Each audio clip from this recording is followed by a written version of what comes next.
In early 2024, the beautiful specimen of a man, Don Henley, found himself front and center in yet another lawsuit. You really can't watch or listen to this episode, by the way, without watching my other video first. I've already made an episode called What is Up with Don Henley? The lawsuits have not stopped. To fully paint for you the picture of Don Henley's longtime relationship with the law. In order to appreciate the obscurity of this 2024 lawsuit, you really do have to appreciate all of the historical ones Don Henley has brought upon himself. So I highly encourage you to pause this episode, go listen to that one first, and then come back to this one. Earlier this year, Don Henley started making headlines regarding a lawsuit surrounding stolen lyrics to the Eagles' hit song, Hotel California. The media outlets reported on this in a very obscure way, probably because the whole situation was so convoluted. So in today's episode, I'm going to break down for you exactly what that lawsuit was about and what Don Henley has been up to in 2024.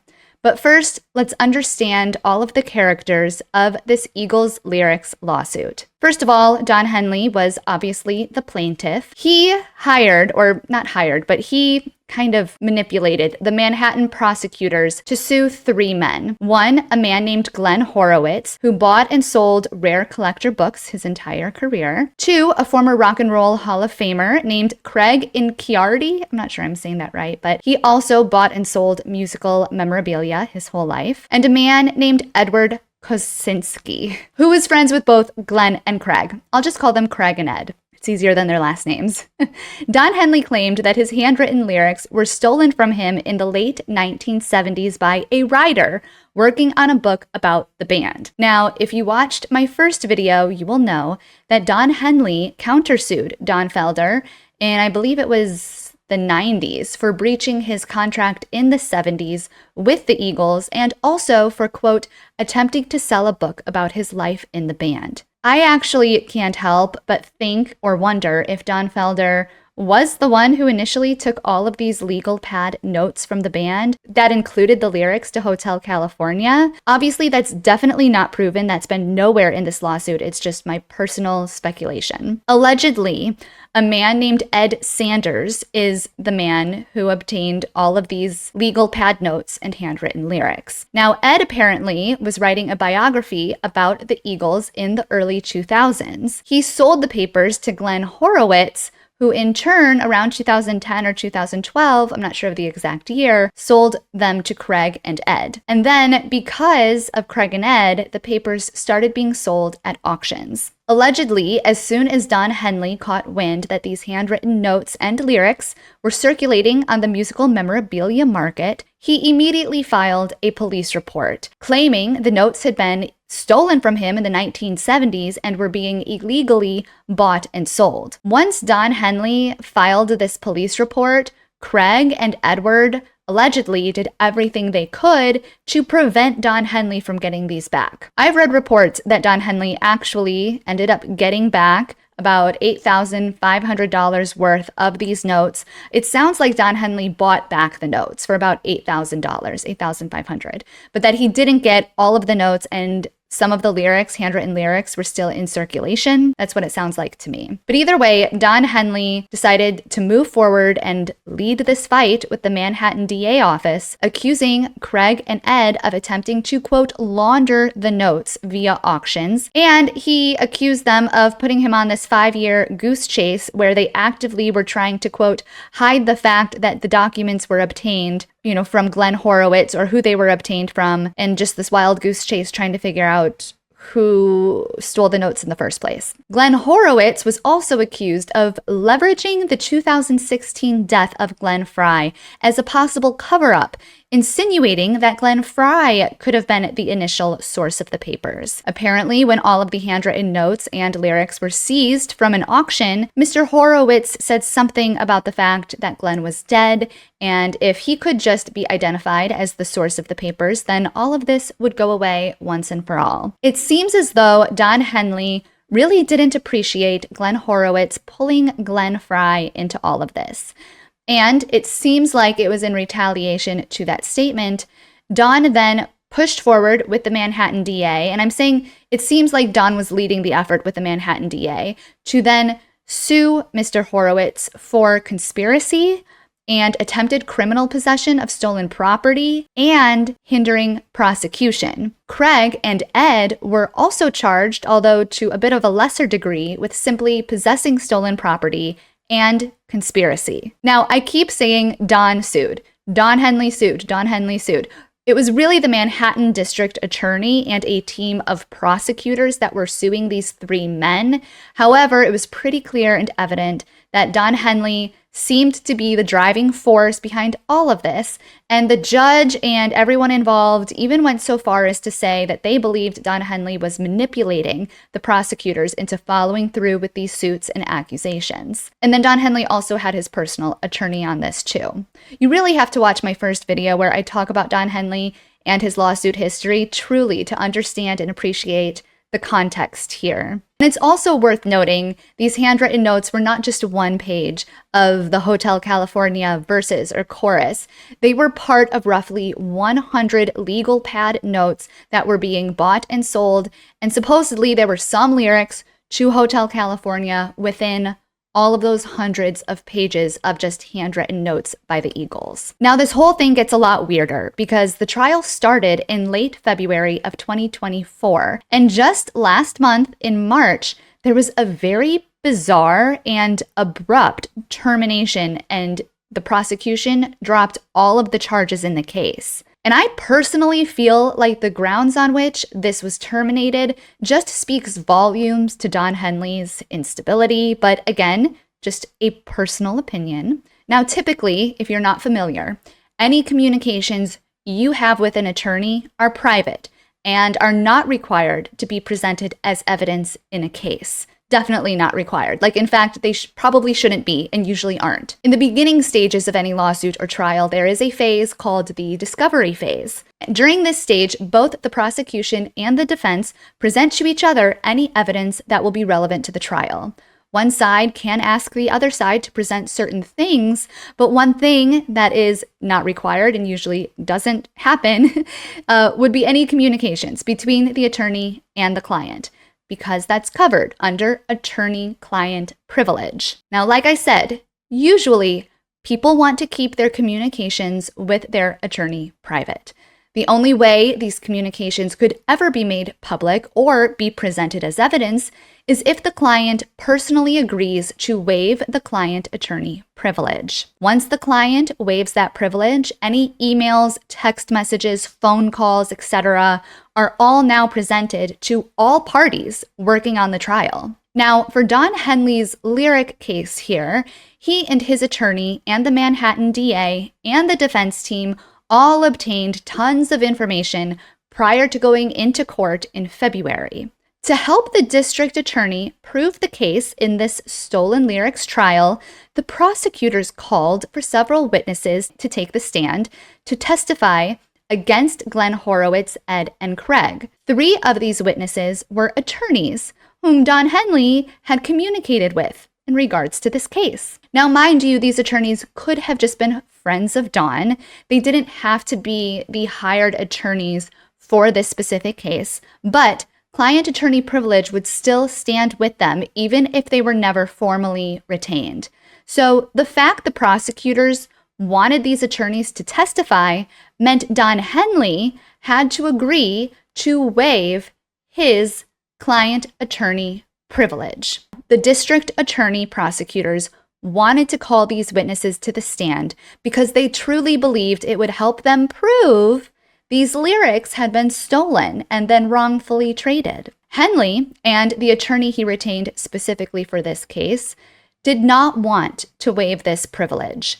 Initially, they pushed back and said no. But after hearing the defense lawyer's arguments, the judge said that if Don Henley did not waive this attorney-client privilege, then he would assume that any testimony that came from Henley wasn't the full truth.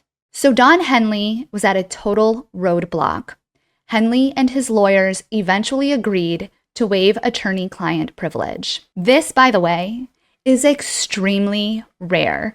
The judge, it seems like, genuinely believed Henley was manipulating the prosecution team and the Manhattan DA, and that he genuinely believed Don Henley was a dishonest person. By waiving this privilege, over 6,000 pages of privileged communications between Don Henley and these three attorneys were released to both sides of the legal team, the prosecution and the defense. Now, none of us know what these communications actually said, whether they were text messages or emails, but the Manhattan District Attorney and the prosecutors on this case had apparently never seen these communications before. They had to have been extremely damaging to Don Henley because literally mid-trial, the prosecution just stands up and says they are done and they will drop all of the charges against Glenn Horowitz, Craig, and Ed.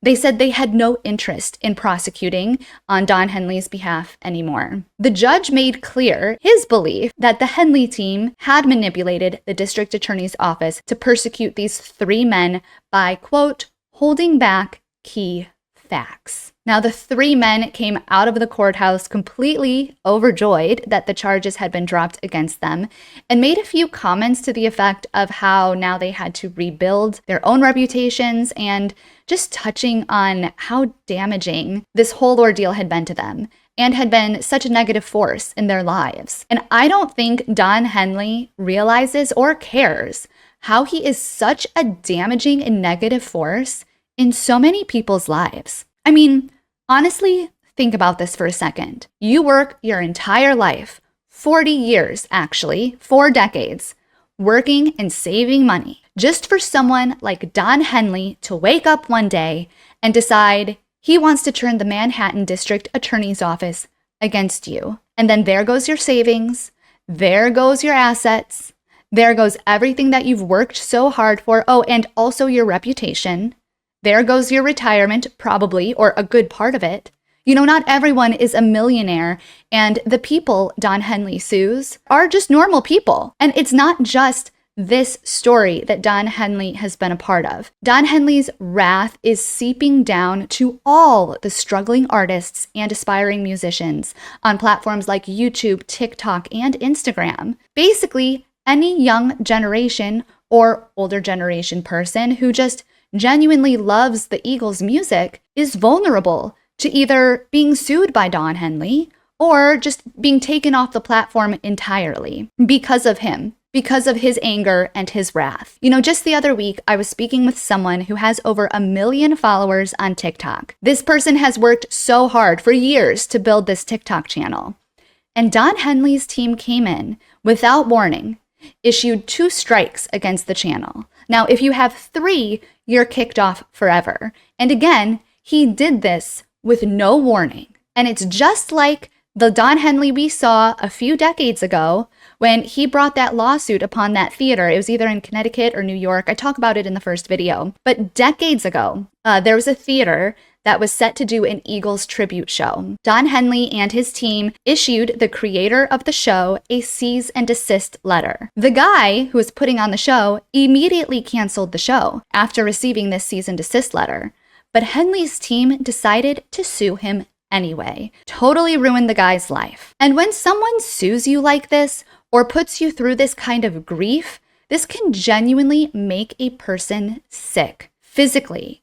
The financial and the ethical stress of a lawsuit like this can not only, bring on a little cold or make you feel run down, it can literally bring on a chronic illness like cancer. To be this negative of a force in so many people's lives is just so abhorrent, in my opinion. To me, it seems like Don Henley is just this constant negative force in people's lives for no good reason except the fact he just wants to sue you or he just wants to be in a lawsuit. And like I said, it's not just the lawsuits. It's also just threatening to take down people's social media channels and threatening people not to play Eagles music, because literally that's what he's doing. He's threatening people not to play anything by the Eagles. So if you like the Eagles, you might want to change your opinion.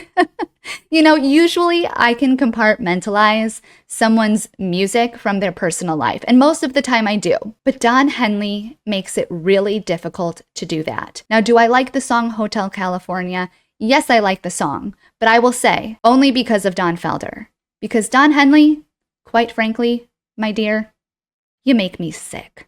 Now, I'm sorry this Roots documentary had to be a little angry, and we kind of went into the wrath of Don Henley a little bit, but I really do feel as though it was time to make an episode about Don Henley, because I did make an episode about the story behind the song Hotel California. That was one of my earlier episodes on the channel, but it's just Don Henley will not quit. He will not stop.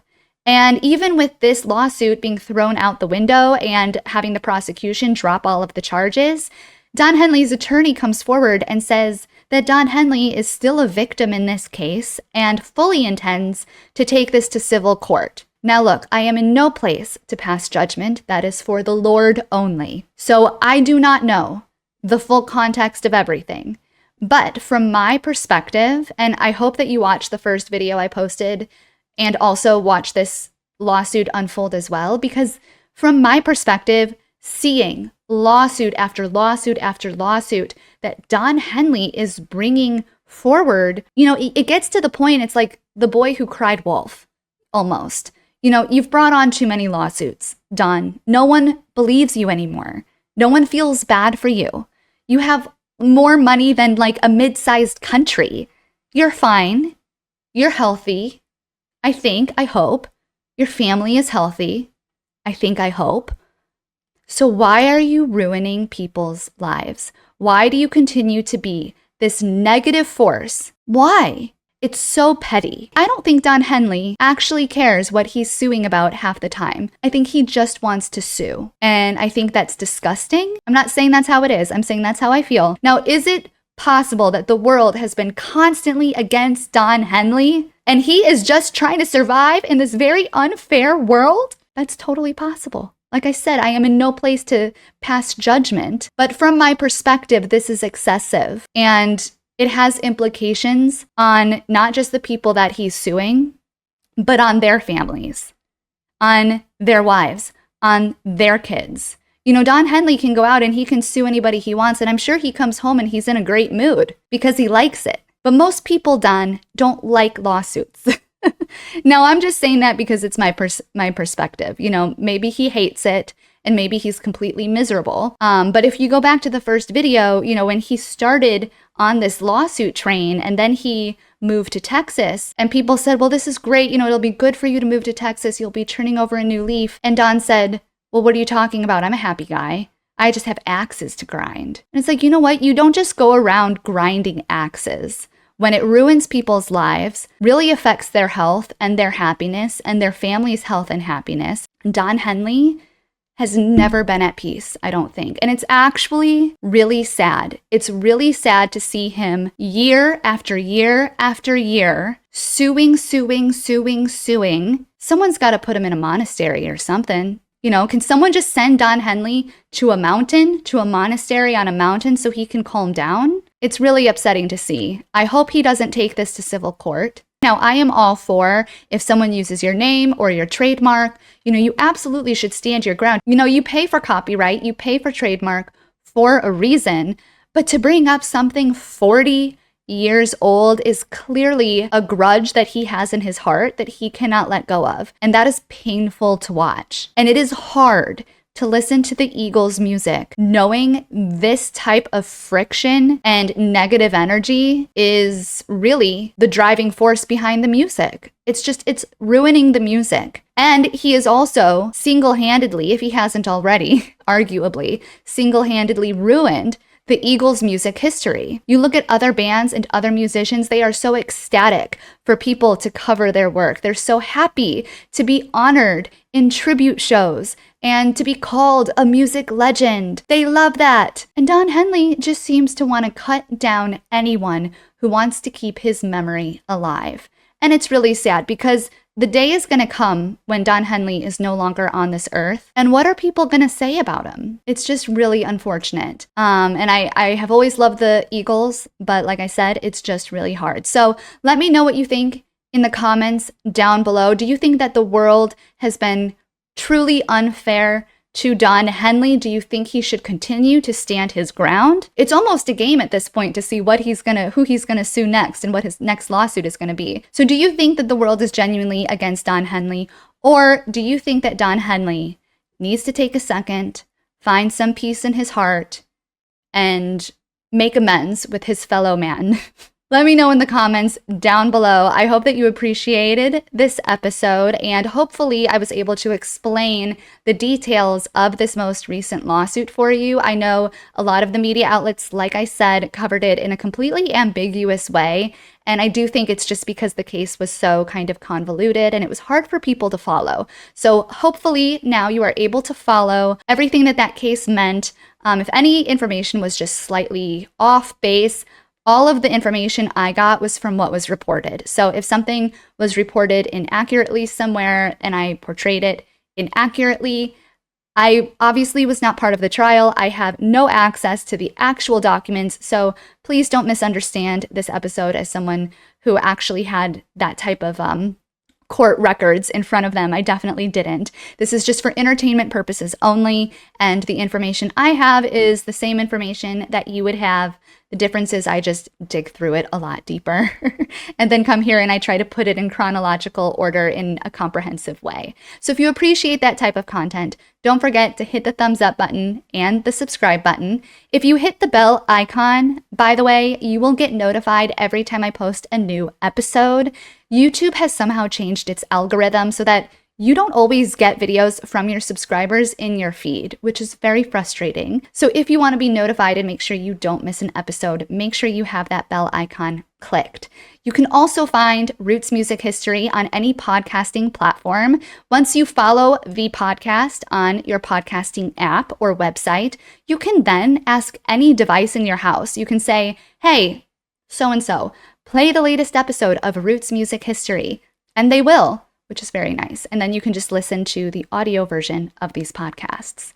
And of course, you can give me a super thanks. A super thanks is a button at the bottom of the play bar that allows you to donate any amount that you would like to the channel and to our investigative efforts to tell these stories. And of course, I will see you on the next Roots Rockumentary. Hungry for the road all my life, thirsty for adventure all my youth, chasing all my freedoms down Liberty Avenue.